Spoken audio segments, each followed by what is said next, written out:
Hi, welcome to the Optionetics video course. I'm here with Tom Gentile. Hey, George. Good to see you again. Hey, Tom. Hey, so why are we here today? Well, we're here to teach the students how to make some money in this game of options trading. Okay. And hopefully avoid the pitfalls that I myself did early on in my trading career. Tell us a little bit about your background. Well, I started about 15 years ago, and I did the same thing a lot of the students are doing right now. I got involved through a course that was a video manual course. Unfortunately, it was more geared toward the general markets, and I didn't have enough specialized knowledge. Okay. And I think that to be a good options trader, you really got to have you might be a jack of all trades, but you need to be a master of this particular industry, which is options trading, and how to create strategies that lower and limit your risk. So you learned through the school of hard knocks, that is. I did. Me too. 6 months, all it took for me to wipe out my first account. Yeah, I probably wiped mine out 3 times, but that's because I didn't know what I was doing. Yeah. Okay. Well, anyways, we're here to show you options basics. First, I want to congratulate you. We think this is the best course around. We've been doing this for many years. How many years have we been teaching now? I would say 7, 8 years now. Yeah, we've had thousands of students come through, and it's pretty amazing, I think, the number of people become successful. Yeah. Exactly. So what do you think, Tom, is the best way for people to get started in trading? Well, I think this video course that you're now watching is the best step. It's the first step you should do. Okay.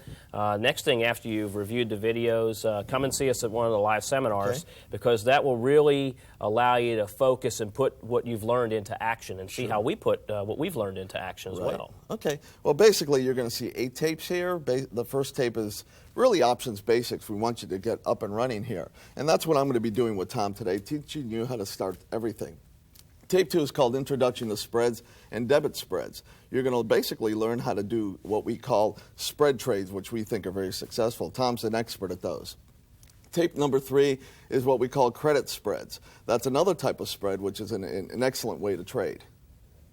Tape number 4, ratio back spreads, one of my favorite things to do. Tape number 5 is trading delta neutral. Tell them a little bit about what that is, Tom. Well, delta neutral is basically a concept where what we're doing is taking the position. It's also called a hedge ratio. It's how long or short you are with a particular strategy as opposed to a stock trader. So say a stock trader's trading 100 shares of stock, okay? Now, that stock is going to move 1 for 1.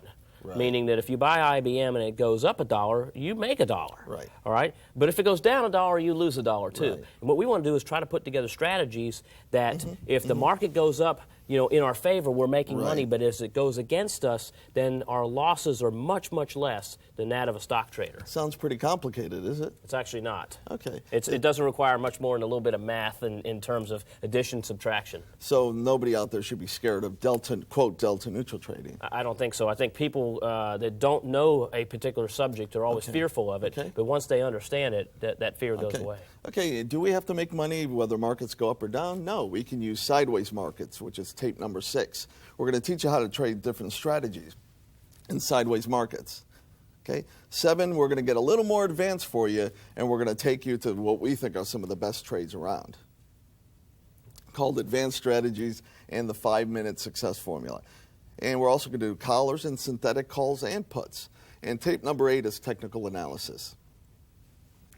Why do we trade? Primarily because of the stock market makes the most amount of money. If you take a look at what's happening in the market over the last few years, basically it's been going up. Yes, you have those periods where the market breaks down again. But you know what? People make money during these periods too, don't they, Tom? Yeah, and the other thing too is that I know that people know you're a graduate of Harvard. Okay, no, I'm a Rhodes Scholar, and I'm a Rhodes Scholar, ROAD, meaning I learned this stuff right from scratch. And so, the other thing that George says a lot, and I totally agree, is that the market is the biggest equalizer of all people who are involved in it. Sure. So the markets are the greatest equalizer of education, which means, do you have to have a Harvard MBA to be good at this? No. In fact, I think the smarter you are, unfortunately, the more you think you're right and the market's wrong, and that could hurt. Yeah, we make that joke all the time, that if you think too much, you're probably doing too much here.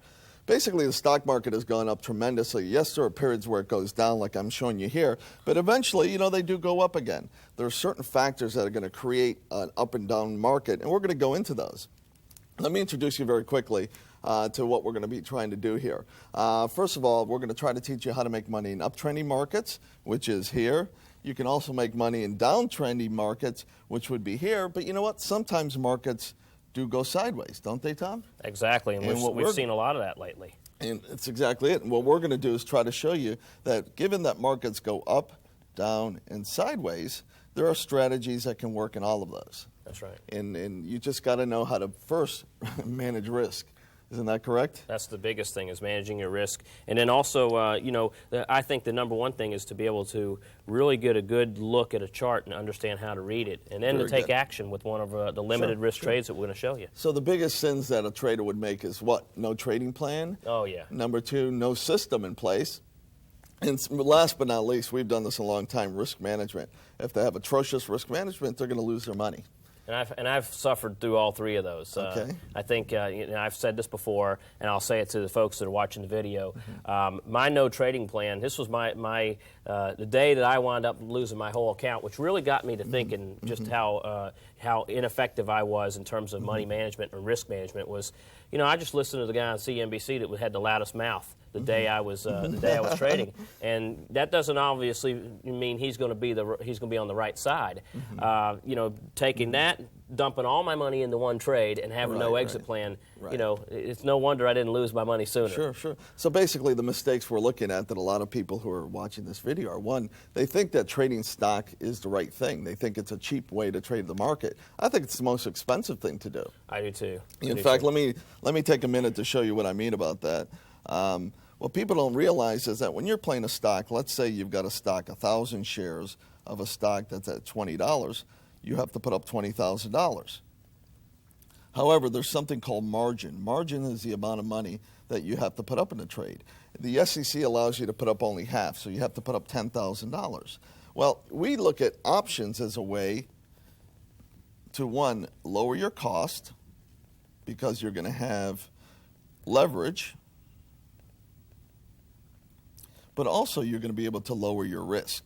What people don't realize is it is actually riskier to trade stocks than it is to trade options if you have knowledge. Is that correct? That's right. In fact, like we said before, sectors and markets will go up and down. There seems to be periods in time where every 10 years or so, this big hot sector comes around and goes screaming upward and then right back down. It's like a roller coaster. And you got to be, if you're on the stock, if you're playing the stock, it can be very expensive in terms of not only cost but risk. Yeah. Also, the analyst upgrades and downgrades. Do they really know what they're doing most of the time? Well, rather than really get into to that big, real big today, I think what people really need to realize is that you are your best analyst, and that means that what we're going to teach you in these 8 tapes.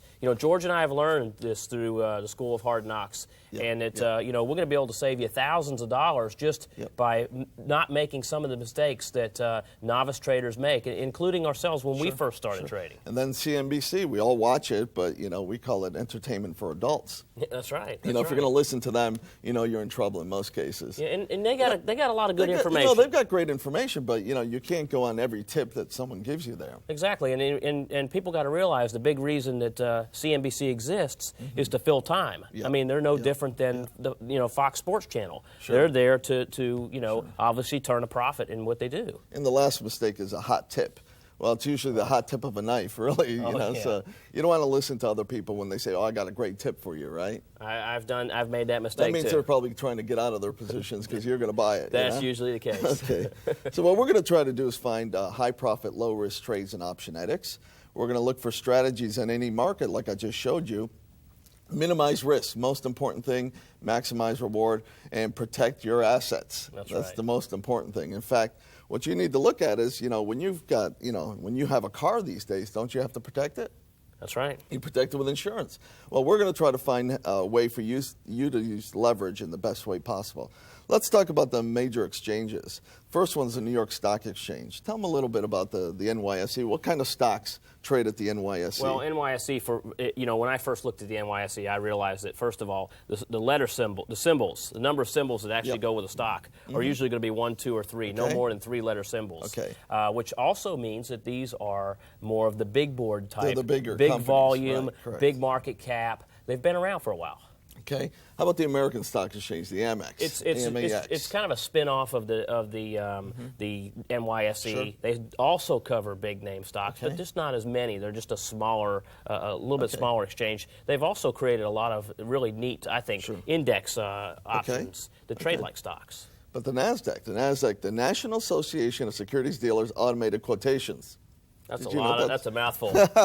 I just think NASDAQ is good enough for me. You'll never hear that We come refer out to of as my that. mouth. You know, honestly, that's the first time I've ever said that in my life.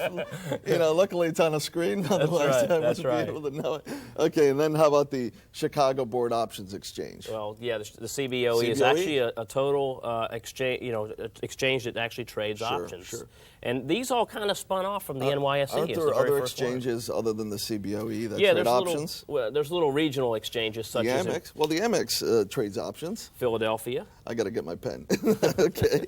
You get your pen. Okay, Philadelphia. let me get my pen. Also, the PCOS, the Pacific Stock Exchange. They've got one in Chicago. Okay. They've got one in Boston as well. And there's other cities that are looking to do this. However, I think with online trading coming the way it is, there's a change. Well, they have the ISE now, which is also a computerized options exchange. Right. It's pretty amazing how the computers are taking over, it looks like, right? Yeah, it sure is. Let's talk about indices, which we call an index. The Dow Jones Industrial is the primary index out there that people used to look at as what was happening in the U.S. But then there's the S&P 500, which is the SPX in many quotation systems, and then the NASDAQ Composite.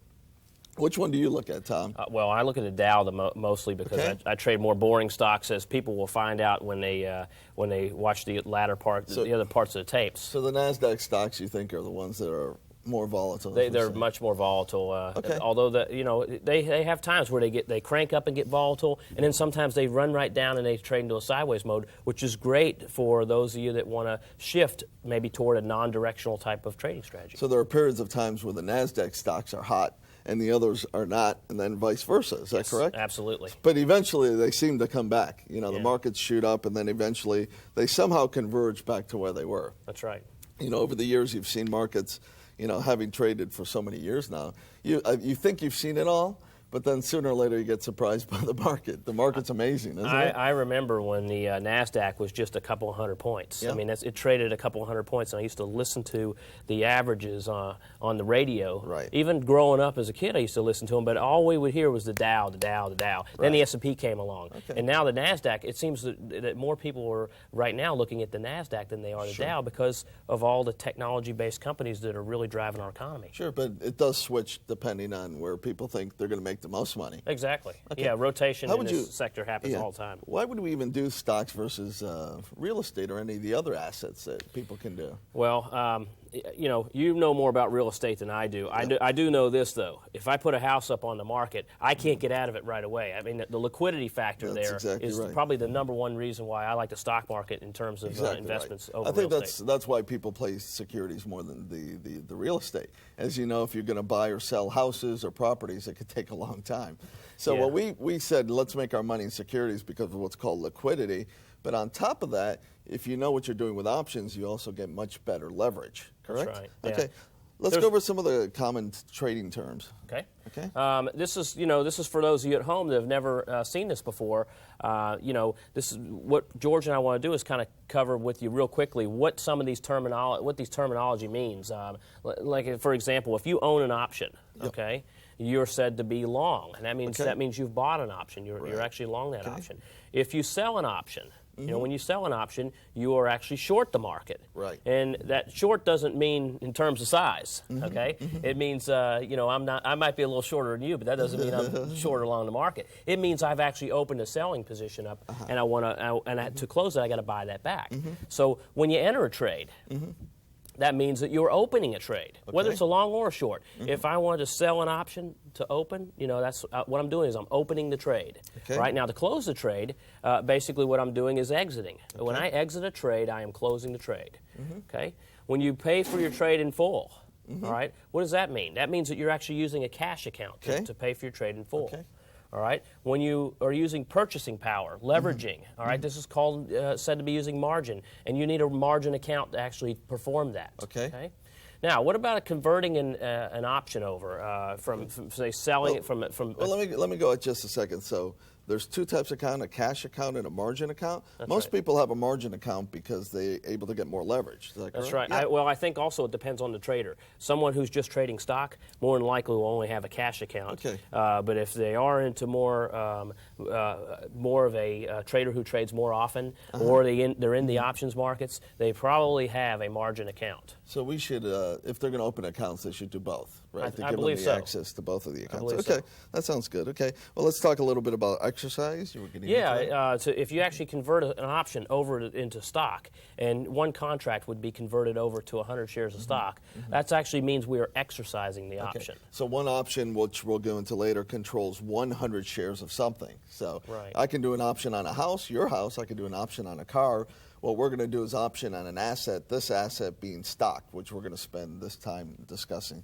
Okay? Exactly. And then the last thing I want to talk about is, what is the buyer willing to pay? Okay. Okay. What you've got basically two things. One's called a bid and an offer. Okay. And bids and offers are on everything, Right, not just exactly. stock. They're on everything. And if I were to throw my attention to one area that everybody knows about is eBay. Sure. Okay. On eBay, they have bids and offers as well on cars, on jewelry, on practically everything. In the markets, when you pay for something, the buyer is actually on the bid. The seller is actually the offer price. Sure.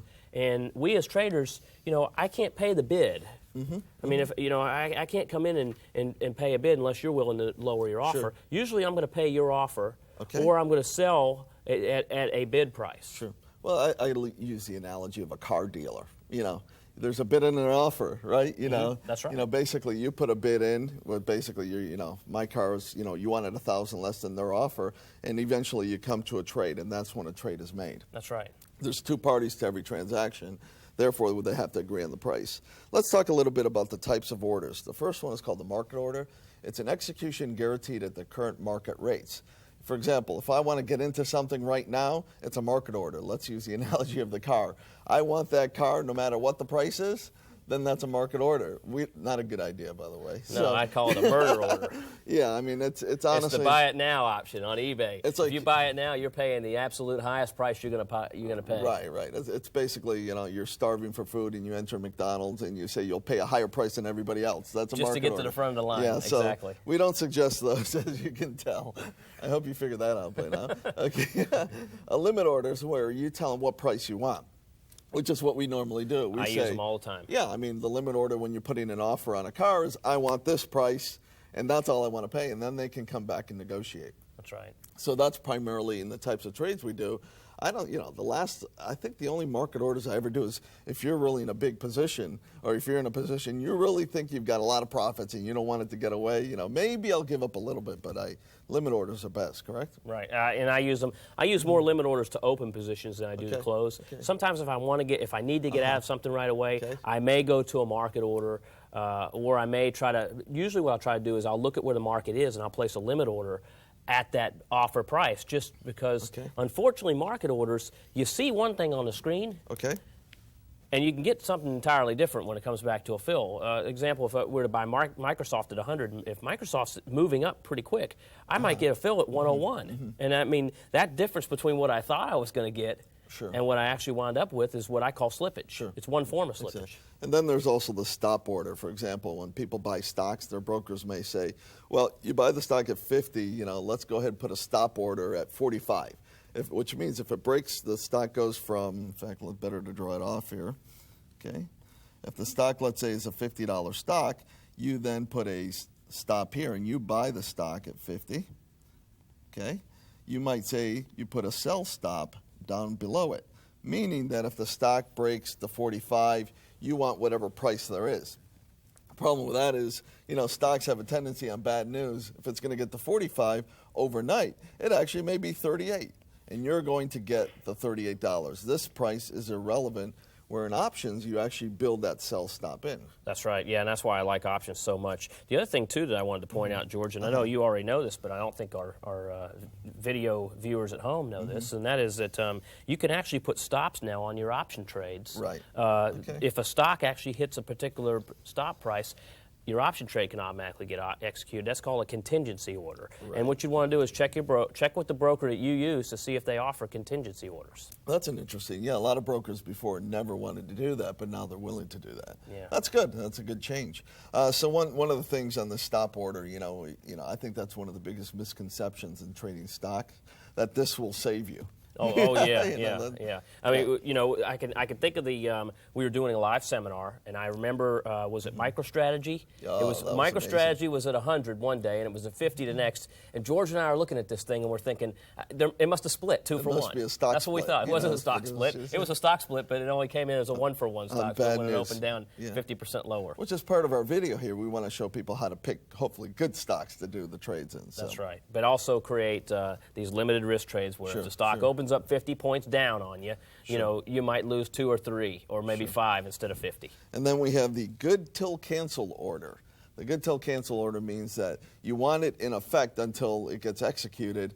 I have a problem sometimes with good till cancels because brokers really hate these things. Yeah. They like to put them in their pocket and they forget about them. I call them good till remember order. That's exactly what I call them. And what I'm worried about with those is that, let's say you play, it's not as bad on the entry. It's real bad on the exit. If you put it in, you don't get filled, and you say, oh, let me just do it at a limit or a market. You get filled, you forget to cancel the order. Right. Then a week later, you get a call from the broker telling them that they filled you on an order. Now all of a sudden, you're not only out that you were the week before, you're back in again. Right. So to summarize what we just went through, limit orders are the way you want to trade. Exactly. Of everything we've discussed, limit orders are the best. Okay, so when we place the types of trades we're going to do, you're going to see that we structure buys and sells, and we say this is our price, and we try to be cheap about it. I mean, we try to go to Walmart or whatever when we're putting orders. We don't want to give other people their money. We want to try to keep as much as we can ourselves.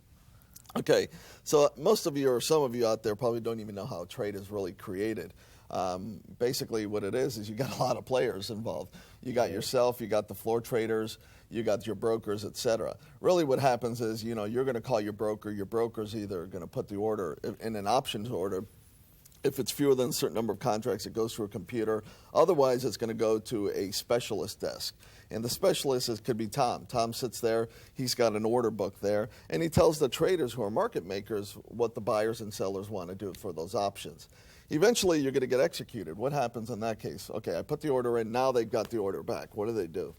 Well, once they get the order back, actually the process just basically reverses itself. Correct. That's about all you really have to know is that when you put your order in, it's going to go through these various steps that you see on the screen. Once the order's filled, the steps then backtrack themselves. Okay. And what you see basically at the bottom is just an idea of where you got filled at, especially even online. And some online trades. I want to make this important. This is an important point. Online trading, when you trade online, sometimes it doesn't actually mean that it gets zapped to the floor and right back. A lot of online trading goes just from your terminal to the broker's terminal at his desk. He then gets a print off, pulls that thing off, and then it goes through its regular path to the floor. So what you see as online trading may not be online trading. It depends on what type of broker you are using. Right, okay. So really there's professional traders, short-term traders, and then the individual traders, which are most of our viewers. That's right. And the individual trader is, what's amazing, and you and I both know this, you make a mention at every seminar that you bought the first 486 computer, one of the first ones, and paid big money for it. Exactly. And what is really neat and what's happened is technology's gone up. These computers are just amazing. I mean, I'm running dual Pentiums myself, yet the price has gone significantly down. So guess what? Now that individual trader has the tools that the professional trader used years and years ago. Exactly right. So, and the tools are less and less expensive, which is what we're trying to do. Well, let's talk about some of the rules of the game. One, what is the psychology of trading? First and foremost, the market will always be right. You may think it's wrong, but and we all do when we as first much start as we to try trade. to not use that rule. It usually teaches us a lesson. If the market goes up, there's a reason. If it goes down, there's a reason. The next thing is knowledge. You got to build your knowledge base, which is why you're watching us here. You're going to basically be here and try to learn as much as you can about options and raise your learning curve very quickly. Trading capital, only trade with what you can afford to lose.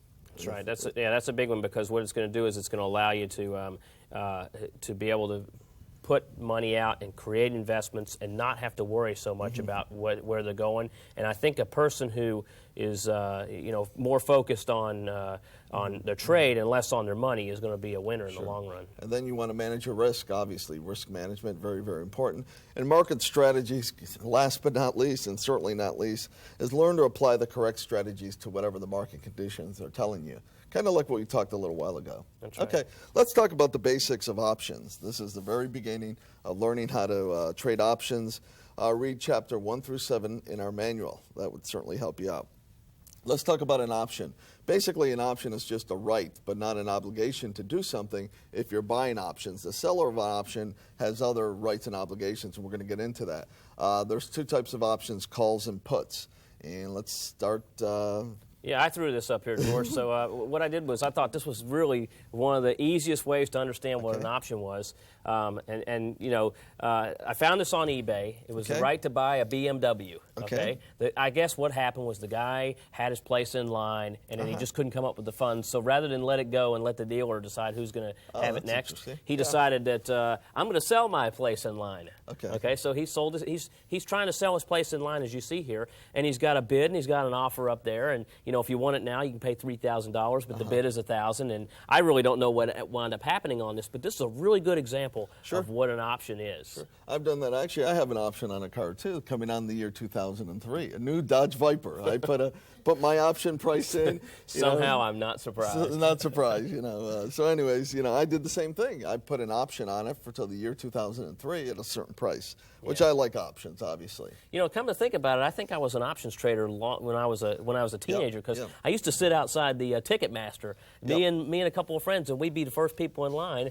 And we had realized that we can't scalp tickets. That was illegal. So what we wound up doing was selling our places in line. So we were actually selling options on concert tickets. Right. Just didn't know I was an options trader that early on. So really, in summary, the option is a way to control something for less money. Exactly. Okay. Yeah. Or when you get engaged, that's an option on being married, right? I'm not touching that. I'm not going there.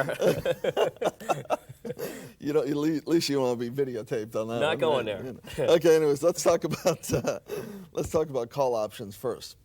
Remember, in a call option, it's a contract to buy at a specified price and at a certain time. Now, let me just kind of show you what a call really is in a little more detail, because there are two parties to a call option. Just like there's two parties to eBay, so to speak. That's right. Let's go through calls right here on the screen. You're going to have a buyer, okay, and you're going to have a seller. For the viewer, why don't you go ahead and put yourself in the buyer's category, okay?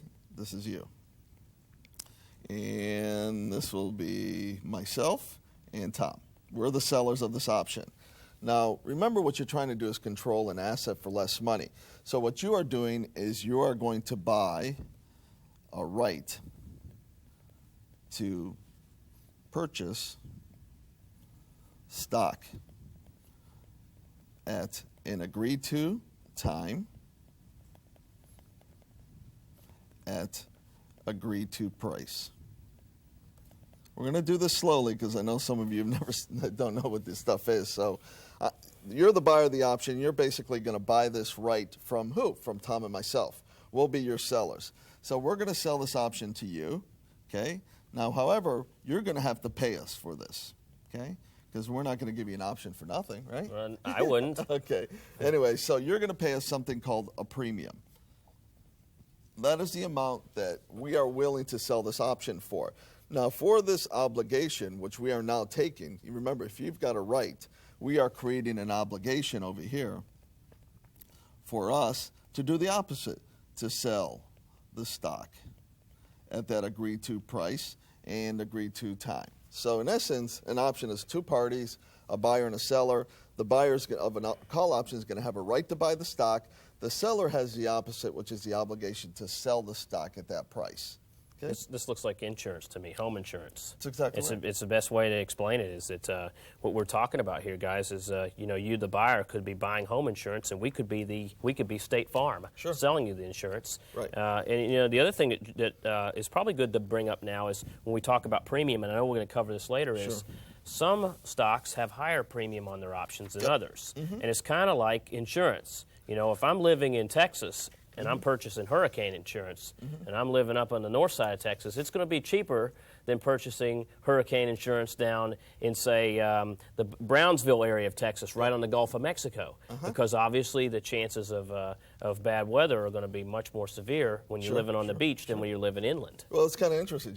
I mean, there was a storm recently. I'm looking at this house on the Gulf of Mexico. This is real. Just a few days ago, storm in the Gulf. They said before you close, get insurance. Nobody wanted to sell you insurance. So. Same thing. If something is too volatile or too risky, the price is going to go up tremendous. That's right. Right? Because you and I are taking the risk. If we're the seller of the option and you want us to sell you that stock, if it's going to move a lot, we're going to say to ourselves, hey, we want more money for this thing, right? That's right. Okay. So basically, once again, if you're going to buy an option, you're going to have rights. The seller has obligations. This is a riskier part to be in. The seller has more risk. In most cases, unless he hedges his risk, because he's got obligations. We like rights. Rights are good things in most cases. So we're going to show you how to cover your options. Okay, let's go into what a put option is. A put option is, in fact, it's very similar, except it's the opposite. You're going to have a right to sell at a specified price at a certain time. Once again, you're going to have a buyer. You're going to have a seller of a put. Okay, two parties always. The buyer is going to have a right to sell a stock at agreed to price and agreed to time. Okay? So what you got to look at is what the seller. We're the sellers of the option. You are the buyer. You have a right to sell it. So if we sold it, we are going to have, remember the big word, the obligation to buy the stock. And a good example here, folks, would be Qualcomm. Now, I think about when Qualcomm was at $800 a share before the split. Wouldn't it be nice if you could have sold Qualcomm right up around the $800 or actually after split $200 price range? Right. This would allow you to do it. Buying a put option will allow you to sell that specific stock at a specific price in a certain amount of time. Sure. And one thing we do in our class, I think we really drum this in. Who has the rights? Who has the obligations? You got to go backwards and forwards on that. Okay. On your screens, you really see what are the things you can do. In a bullish market, you can buy an asset. What's an asset? The stock.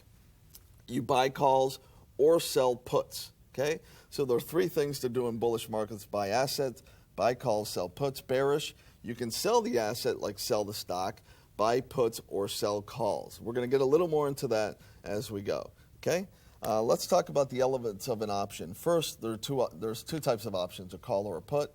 What is the strike price? The strike price is a fixed price at which you guys are determining what price you want to buy or sell something at, correct? Or where the rights and the obligations are going to be created. Next, there's an expiration date, the date at which the option may be exercised. Okay, we'll talk a little bit about that as we go. Next is the option premium. How much is someone willing to buy or sell that option for? Remember, typically, if you're a buyer, there's got to be a seller, and it may be another individual, or maybe what's called a market maker, a floor trader. Okay? And last but not least, what the underlying stock will do. For example, IBM or whatever. If you're buying or selling IBM options, as it moves up or down, that's going to determine how the option moves. Yeah, I want to just touch on the first three, which is the call and put, the option type, the strike price, and the expiration date. When I first started trading options, I thought, well, gosh, there's only two things to do: calls or puts. Right. Okay, just two. But then you start looking at strikes, and you realize, okay, well, we've got strikes prices there, so there's not just two, there's many more. Right. And then expiration dates actually cube it out, so there's many different variety of strategies and strikes that you can actually take. So in this example we have in front of them, basically a strike price, they could have a lot of strike prices depending on what the traders think is going to happen to that stock, or if it's been at many, many different prices. For example, we have IBM on your screen. We have IBM at 105. Let's look at, you got strike prices, say the 100, 105, 110s. But those can go up way even further than that. Yeah, right? The example, you can actually have strike prices can also come on index options as well. When I traded primarily the OEX options, I remember looking at 500 symbols because that's how much my data feed would. My data feed would only limit me to 500 symbols, and when I looked at the calls and puts, the amount of strike prices on this thing, I would just put the one symbol in OEX, run all the options, and I'd run out of symbol. Sure. I mean, I'd hit my symbol limitation. That's how many symbols were in this one instrument. So the strike prices, the way they trade is strike prices. Each stock has $5 increments unless it's under $25. Then they have $2.50 too. So and then so they kind of determine how to create them based on where the stock's going to be or where they think that it can actually trade. Expiration dates. This is one of those things. For example, we have IBM, the 105 options. January, March, it could be May, could be January of the following year, it could be January of the following year, and those are called leap options, the longer-term options. That's right. And also, too, is that if you're just getting into understanding about what expiration is, the biggest thing to realize is that we buy car insurance. Right. Okay, we all buy car insurance if you drive a car, hopefully. And when you buy insurance, you actually have different lengths of premiums that you can take. Right. I know Geico, as an example, has a 1-year premium. Okay, the company that I deal with has 6-month premiums. Sure. And the 1-year premium is going to be more expensive than the 6-month premium. Sure. So in essence, what happens is the traders determine these prices based on a number of different factors. And what they're going to do is the longer this expiration date, the higher the premium because of something called time value. Basically, we'll talk about that in just a little bit. What we don't want the people to do is get scared of all these option strikes, do we? No, not at all. There's so many option strikes, expiration periods. I think when I first started trading, just like you look at all this and you're like, who can ever figure this stuff out? There's just too many of them, and we want to tell everybody, certainly who's watching this, that you can certainly be very creative, but certainly don't be scared about this stuff because there's certain rules you follow and you make it work. One of ours is real simple. We stick with where the volume is. You stick where the traders at, and mostly the near money options are really well. But the one thing about expiration that everybody needs to know is when does an option expire? Sure. Exactly. And on the screen here, you can see we've got an expiration date. Basically, options expire. They actually expire on the third Saturday of each month. Correct. But we put third Friday up here because that's the date in which that's the last day you can trade them. Is the third Friday, unless you have a broker that works on weekends. Now we're talking about stock options here. Not all indices actually close on that date. So they got to be careful sometimes. That's right. So, that's right. So they got to if they have a question as to when the expiration is, they should ask who? The broker. That's right. Okay. Next thing is options premium. This is what the buyer and the seller pay for, or the seller receives and the buyer pays when they're doing options. And as we were talking about, the longer you go, they're going to get more expensive for various reasons. We're looking at IBM here. For example, January, March, and May, we have the 100 options at 6 3/8. They get a little more expensive for a few months later, and then they get more expensive again. Okay, and they're then depending on where they are, and here you have in your screen whether they're in the money, at the money, or out of the money options will also determine whether or not what the price is. Yeah, let me make one more point about the options prices with expiration dates. If you look at the January, which is 6 3/8, and then March gets a little bit more expensive and May gets a little more expensive. The one thing that we need to actually make sure that you at home understand is that options prices, when you get premium, the premiums, say January could have 60 days to expiration, and then March could have another 60 days, and May could have another 60 days. But realize that if you actually divide out May, it looks cheaper. It's actually cheaper per month to go out and buy May because you're buying time in bulk instead of piecing it together. Yeah, but what we usually find is that people make errors trading options primarily because they don't know which ones to buy or sell, or they buy or sell the wrong ones. So we hope to keep them away from those errors that people typically make. On your screen, you have what we call, where it is relative, where the option is relative to the stock price. Is it in the money, out of the money, or at the money? Here we have the stock trading at 100. You have the 100 calls and the 100 puts being right at the money, which is where the stock is. Now, on the call side, you have to determine where your rights are. In the example we have here, if you buy the 80 calls, you have a right to buy the stock at 80. So that gives you the right to buy it at 80, but it's already at 100, so you have what we call real value. Okay, so if you have a right to buy something at $80, sell it for $100, there's $20 of real value there. So those are called the in-the-money options. If you have a right to buy something at 120, which is the calls, and they're trading at 100, well, you don't have rights yet because you only have a right at 120 and it's only at 100. Those are called out-of-the-money options. And notice too that these are actually color coded for you on the screen. In this example only, green means that we have some green, we have some real money, we have something real there. Okay. Yellow means we're at the money. We could be in the money soon. We could be out of the money soon. Okay. And then the red actually dictates that we have out of the money options. The other thing too is to look on the right hand side, and you'll see that it's completely reversed. So if the stock's trading at 100, the 120 puts are in the money. The 100 puts, which are at the money, are the same as the 100 calls. I mean, we're right at the strike price. The stock price is at the strike price. And then if you go down, the 80 puts actually become out of the money on the put side. Well, that's because, once again, because on the puts, you have a right to sell something at 120. So if you have a right to sell it at 120, but it's at 100, you've got $20 of real value. That's why that's called in the money. And if you have a right to sell something at 80, but it's at 100, it doesn't have value, so that's out of the money. So I always like to get people at least thinking that way. What are you really doing when you buy or sell an option? What is your right? What's your obligation? And then that'll basically help you think through whether they're in the money, at the money, or whatever. So George, for the viewers at home, which type of option do you like? Do you like in the monies, at the monies, or out the monies? It depends whether I'm buying or selling them. And it depends on the other factors we'll talk about, like time decay and time premium, which we're going to see in a few slides. And it depends on things like volatility, which we'll discuss throughout this whole series of tapes that you're going to see. So there's a lot of different little issues that we want to get into. But typically, when you're at the monies, you're typically selling those primarily because of the premium in many cases. But I do like the longer term options too in many cases because I like to give myself a chance to be right. And I think most people who trade options who don't do a good job is because they're playing with the short term options and they don't give themselves a chance to be right. Yeah, we had discussed this before, and it's that buying.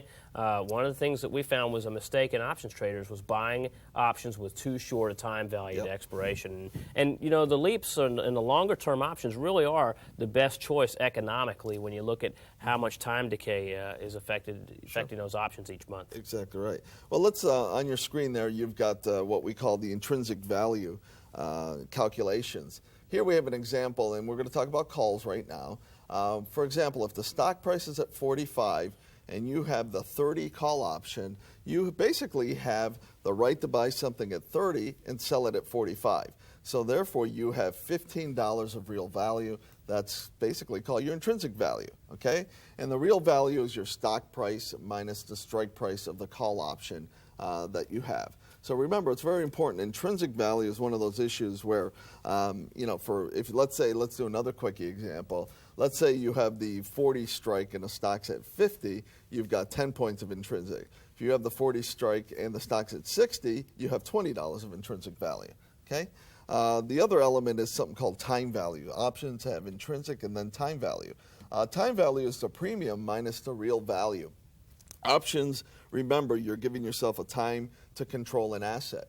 So the longer the time frame, the longer what's called the time value. So all you're going to have to do is take the premium minus the real value. In this example, for example, we've got the option premium is $17.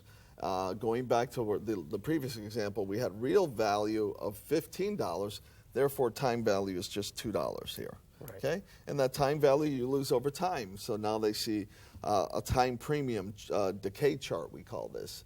This is a very, very probably one of the most important charts they're going to see. Why don't you give them a little bit of info on this? Yeah, you don't want to be a buyer on the right hand side of this premium chart because if you notice, that's where the steepest curve is. And I have been known to do a little snow skiing in my day, and I can tell you what, when I started snow skiing, I wasn't skiing off the right side of this chart. Right. I was skiing on the bunny slope, which is the long-term option premium side of this chart. And this chart is actually broken down into four parts, where if you notice, with 120 days to expiration, your time decay, if the stock goes nowhere, and everything remains the same. Volatility remains the same. News, there's no real news out. Things are just kind of, the only thing moving is time. That's how time is going to be affected on the longer term options. Now go all the way to the right-hand side and look at the 30-day options. that's where the most time premium is going to get sucked out of the position. And we call it the life getting sucked out of the option. Right. Usually occurs in the last 30 days. Yep. The other thing that I want to make a point of, and that is that the last 30 days of options premium usually will count for 50% or more of a 90-day options time premium. So really what our viewers should understand, and we're going to try to certainly highlight, that screen that has time premium, that is one of the major things they got to learn how to read. It is. They got to understand that better than anything, really. Let's talk about the put options. Remember, the put is the right to sell a stock at agreed to price as the buyer. Therefore, the seller will have an obligation to buy that stock at that price. So let's look at a different example. Let's assume you've got the put 50 strike price put. With the stock being at 45, you have a right to sell something. You have the right to sell the stock at 50 to somebody, but it's at 45. So you got $5 of real value.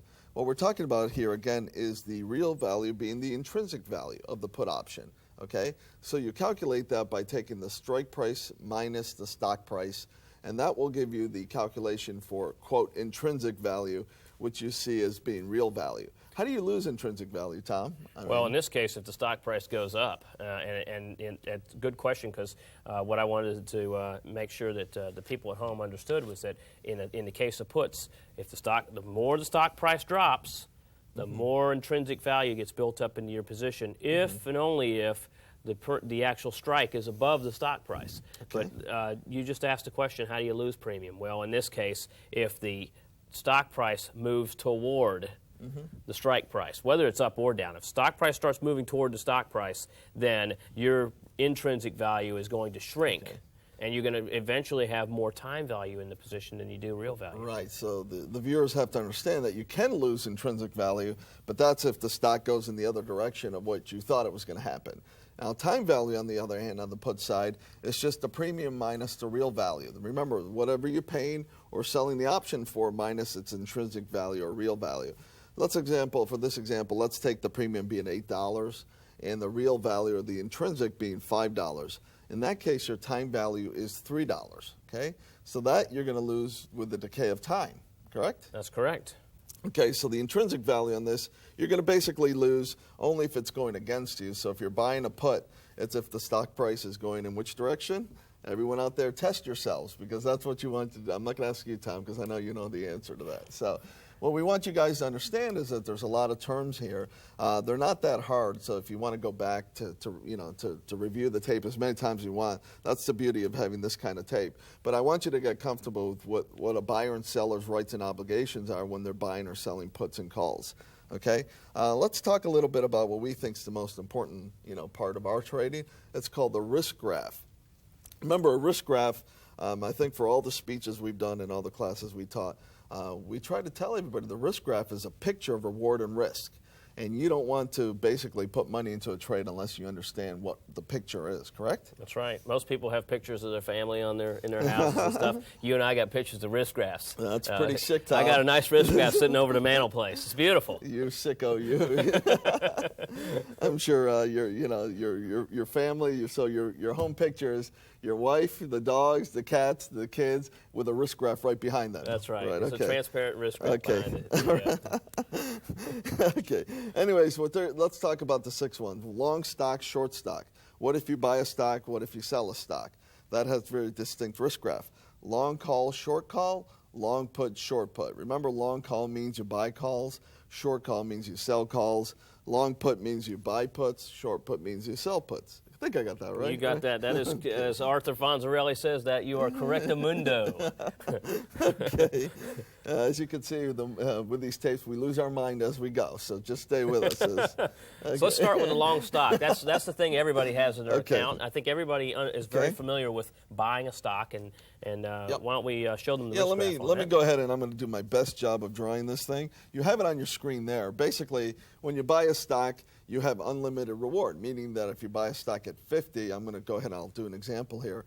Buy a stock at 50, it can go up to, 1,000 and you make the money. However, you have the risk to the stock really going to zero. Okay, so the stock. Some people say stocks don't go to zero. Well, I beg to differ there.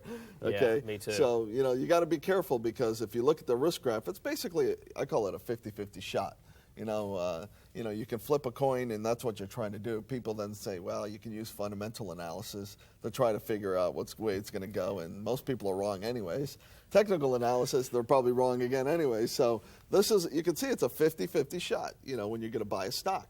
Yeah, and I'm not really a big probability guy, but I have to agree with you here. I mean, it's just, you're buying the stock at today's price, and, no matter how good you are at technical or fundamental analysis, and we're going to teach you what we use, which works more often than it doesn't. But you know what? No matter how good something worked in the past, it's always going to be a 50-50 shot going forward. So, when you look at this risk graph has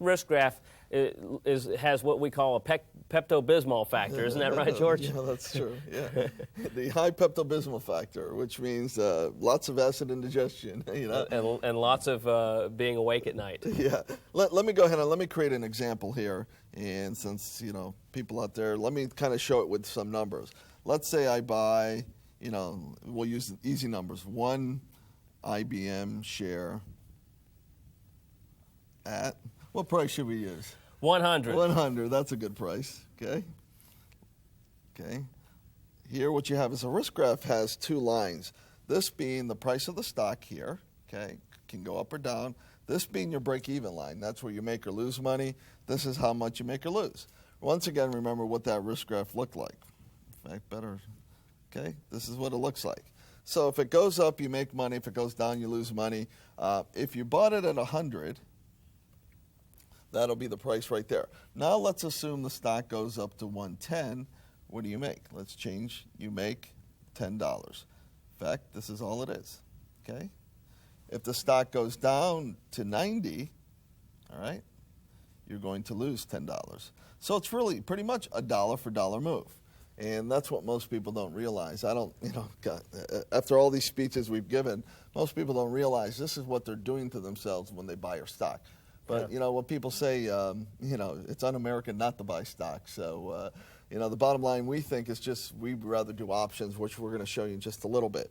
Let's look at the short stock. Short stock means you actually borrow the stock from your broker. You actually got to get approval from them and say, I'm going to sell this stock short, which means you're trying to do the other direction. You're trying to make money if it goes down, not up, right? That's right. Okay, and so therefore what happens here is you're hoping it goes down. If you can see from your graphic, and we'll give you an example here, you're expecting the stock to go down. Therefore, if it goes down $10, you make $10. If it goes up, this one truly has unlimited risk. And I think of stocks like Rambus and the stocks that were just really flying high, where people thought they had topped out, and and then doubled again and doubled again, and you can only take that much pain. Right, exactly. Well, let's go back to my example I had on IBM at $100 a share. Let's assume I'm the short seller instead. What we're going to do is just go back. I'm not even going to create a new risk graph. I'm going to just show you that it's the mirror image of buying the stock. In fact, all it would be is a mirror image. Okay, so this would be selling stock short, going this way, and over here this would be buying stock. Okay. So in selling the stock short, if it goes the other direction, if the stock goes to 90, you now make $10. Okay. On the other hand, if it goes to 110, you lose the $10. Just the opposite. And I think it's easier for them to see it on one page than it is sometimes on 2 pages, because it kind of shows you that everything's a mirror image. Yeah, I agree with you. Okay. Let's talk about options now. Long calls, buying calls. Okay. If you look at your screen, you're going to have unlimited reward to the upside and limited risk. Limited risk on buying an option or a call option first is the price of the premium. So if you buy an option for $3, the most you can lose is $3, specifically a call. However, if the stock goes straight up, you can make whatever, unlimited reward. Okay? And we'll give you an example in just a second. In fact, let me go ahead and do that before I do the short call, because it's kind of very easy thing to show you guys. And while George is putting this on the screen here, guys, realize this is that it doesn't take that many steps to actually create a risk graph. Yep. I mean, all he's doing is he's drawing a vertical line, he's drawing a horizontal line, he's got his price line, he's got his P&L line. The next step he's going to do is he's actually going to put the risk graph in, which in this case would be a long call. That would be step 3. Okay? So let's say we buy, in fact, we're going to show you how to do some orders. Let's say I buy one IBM, okay, January call at $5. Let's use $5 as an example on IBM. We got one thing I'm missing here, which you want to put, what is the strike price? Let's go ahead and buy the IBM 100 call. All right? So what we're going to do here is you're going to do the following. The most you can lose when you buy an option is the price of an option. This is called your premium. So you can lose $5 here. You know we have unlimited potential reward. Let's put the $100, okay? Right here we've done something, okay? What's going to happen is when you create your risk curve, which you saw a little while ago, you're going to in essence start doing the following. You're going to start going to the price at which you bought your option, and then you need to shoot through up. You got to shoot it up exactly like you're going through your break-even line. Now, the interesting part is you can see it changes direction where you bought that option. Okay, so it's not that hard to do. We're doing it by hand, but we really use computers most of the time to figure this stuff out, and we'll spend a little time about that. And so this would be 100 here. This would be what's called your break-even point. Okay, and when you're doing a long call, it's a very simple calculation. You're just going to take your strike price here, okay? The strike price, what is it in this case? 100 plus your premium, which is 5. This would be 105, okay? So in essence, what happens is you're going to take your strike price for whatever call it is, add whatever the cost is, and that's called the break-even point. And remember that term, at expiration. Yeah, the risk graph looks a lot different today, guys, and that that's where George and I can do our best artistic work possible, but we're not going to be as good as option software would be in determining your theoretical value. Just quickly to kind of show them what we mean about that is remember options lose value over time. So when you first buy the option, it's not that you've lost this $5. You don't lose that till the day it expires. In fact, the option, quote, risk curve will not even look like this until the date expires. To give you my best shot at hand drawing one, it may start off like this blue line and starts to shoot up. Over time, it becomes this due to time decay, okay? So remember, time decay will bring this option value down, especially if it's not moving in your direction. That's right. Okay, now let's take a look at what the short call option looks like. Short call means you sold the calls. Now, the worst thing is doing what's called selling a call short naked, right? Naked calls means you have a call option and you don't have anything else to protect it, unlike what's called a covered call where you own the stock. If you own stock and you sell a call against it, you're going to have an obligation to deliver stock, but you basically already have the stock. Problem is people who sell naked calls and they don't have anything for protection. Bottom line is, you can see on your screens, you have unlimited risk. You have limited reward. The reward is limited to the premium that you took in by selling this option. Okay, let's go back to my notepad here, and you'll see I'm going to just do the opposite. In fact, let me find a new color. Hopefully that'll work well here. You're going to see that everything was just a mirror image. If I bought the calls, it's going to have upward sloping. Selling the calls, let's go do the opposite. It's going to be, as you saw on your screen, a mirror image, straight down. Okay? Yeah, don't attempt to do this at home. We are professionals, and we don't even do this at home. This is not a good ride if you get on this thing and it goes the opposite direction, because you really don't know where this stock is likely to go. I thought you were talking about my bad handwriting. No. Okay, so you mean by... Well, that too. You see naked options. Okay. Anyways, like I said, a lot of times we've been doing this a long time. We'll do a lot of this on our computers, which will show us this effect of time decay. But remember, selling naked call options means you have sold, basically you have an obligation to deliver a stock at a price, and you don't care. If it runs away and you don't have it, you're going to get killed. And, that's the last thing we want people to do. Don't do the stupid stuff. That's why you're watching us. So, because we've already done it. We're trying to have you avoid that stuff. All right, anyways, let's go into what a long put is. Let's do that risk curve. Long put means you buy a put, okay, at a certain price, at a certain strike price. What it has is basically the reward is, we have unlimited here, but it's really to the stock going to zero. Right? We like using unlimited because it's, a big thing, gets your attention. That's right. But it's really till stock goes to zero. So if you buy a put with, the stock at 20, you buy that put option and the stock's at 10, it could go down to 0, which is where you make that profit on that screen that you see.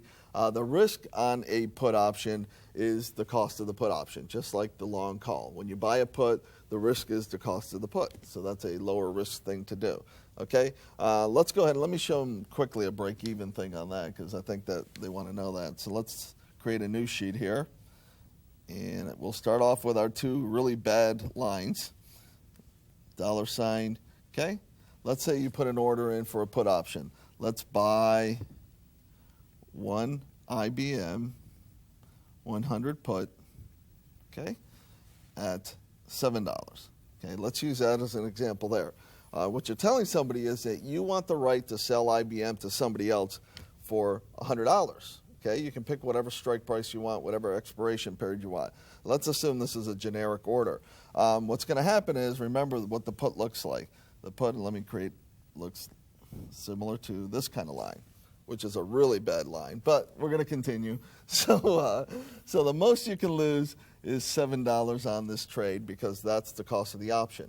And remember, once again, is it really $7 or is it more than that? I mean, how much money are we really putting in to do this thing? So, well, we're really only putting in $7, so $7 is the most you can lose. But $7 times 100 shares, because you got 100 shares you're controlling.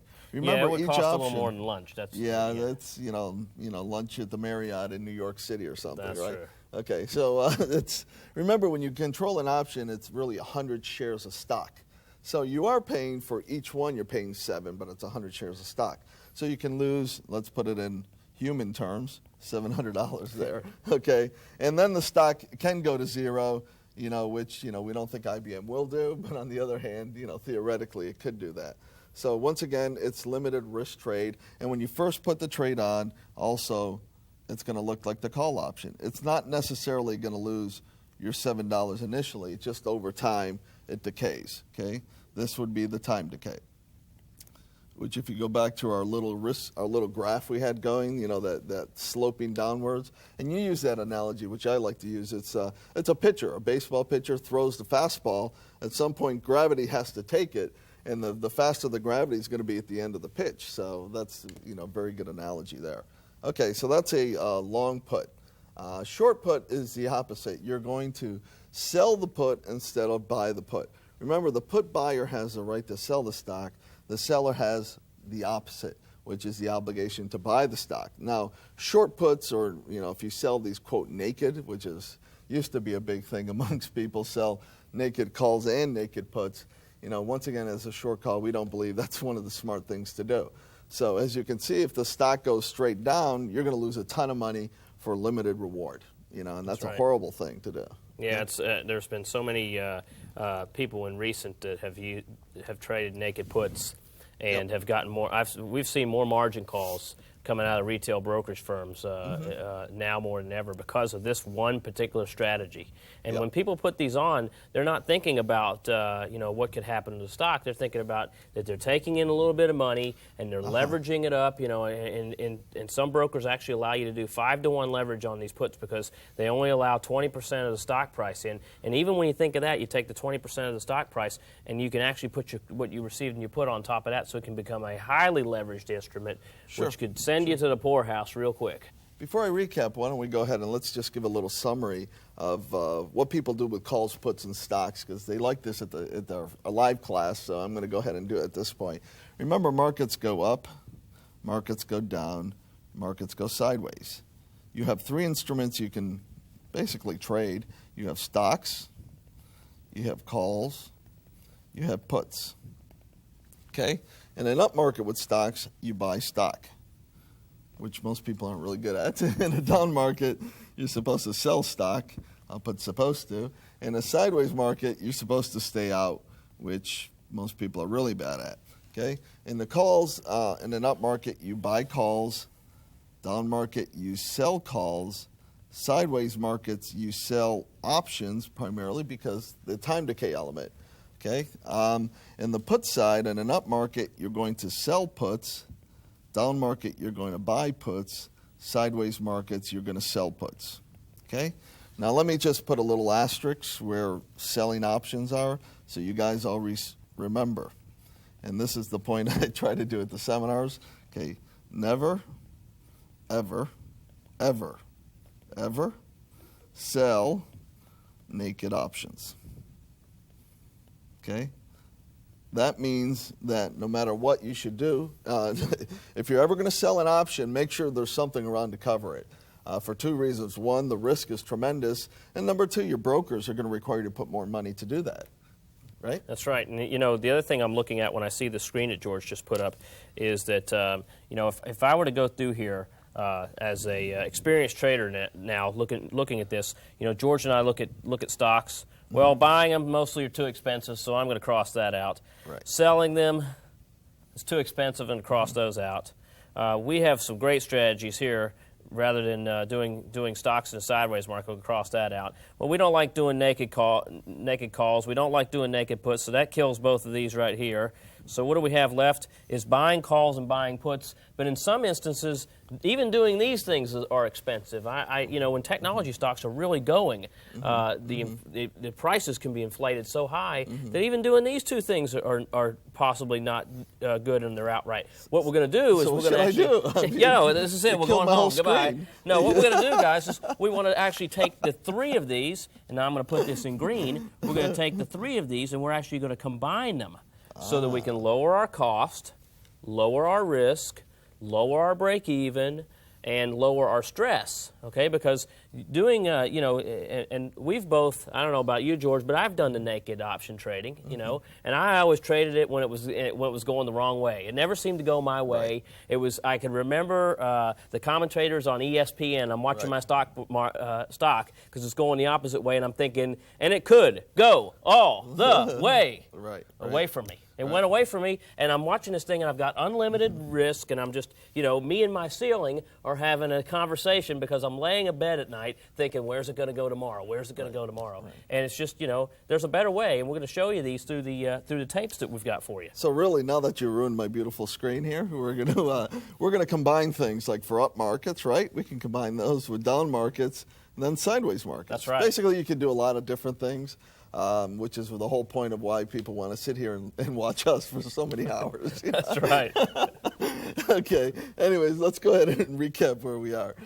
Most importantly, Tom and I are going to share our many years of experience. You know, we really trade lots of options for a living. We are options traders. We're here because we really want you to learn how to do this properly. There are a lot of people out there teaching you how to do it the wrong way. We'd like to try to teach you the right way. How to trade in all types of markets. That would be great, you know, up, down, and sideways markets. Learn how to trade profitably with limited risk. You want to limit that risk, don't you? That's right. You know, you don't want to do anything that's crazy. The beauty of sitting here and watching us as your learning curve, you know, just through this, you know, this video course is going to go up at least 10 years, maybe 20 years. You know, maybe you'll never even figure any of this stuff out. So, you know, it's really a great learning experience to sit here, and hopefully we'll have a little bit of fun while we're doing this. You're going to learn about certainly the common trading terms. You know, we're going to try to give you all the terms available out there that people learn how to use, and they're using in the trading. And certainly you're going to get a lot of exercises to be able to go in there and learn how to hopefully do the number crunching. And the number crunching isn't that difficult. We don't want anybody to be scared about, you know, the numbers. Oh, I don't understand it at this point or whatever, because they can actually go in there and they can watch this videotape over and over again. As sick as that sounds, Tom, you know, they can watch us over and over again. Well, so, I also think that, you know, we've got a lot of modules set up for you guys at home. And for the folks that are looking at maybe trading the sideways market strategies, you know, you could move straight to the sideways market strategies and focus on that module and those chapters. Or if you want to trade breakout stocks, like strategies like straddles, you could go straight to the chapter on straddles and go straight to the video module on straddles. So, you know, this is a series where you don't have to go from tape 1 to 2 to 3 to 4 to 5. Right. You know, you've gone through a basics of options right now, and what we suggest you do is go back through the manual, understand the basics through chapters 1 through 7. Once you get real familiar with those, then go to the strategy that fits your profile, the strategy that you like that you want to learn more about. I think we want to stress before we close this one up that this is a complete course. I mean, they're going to get everything they need to know, just like they do when they attend our class. That's right. Okay. Thank you very much, and we'll see you at the next tape.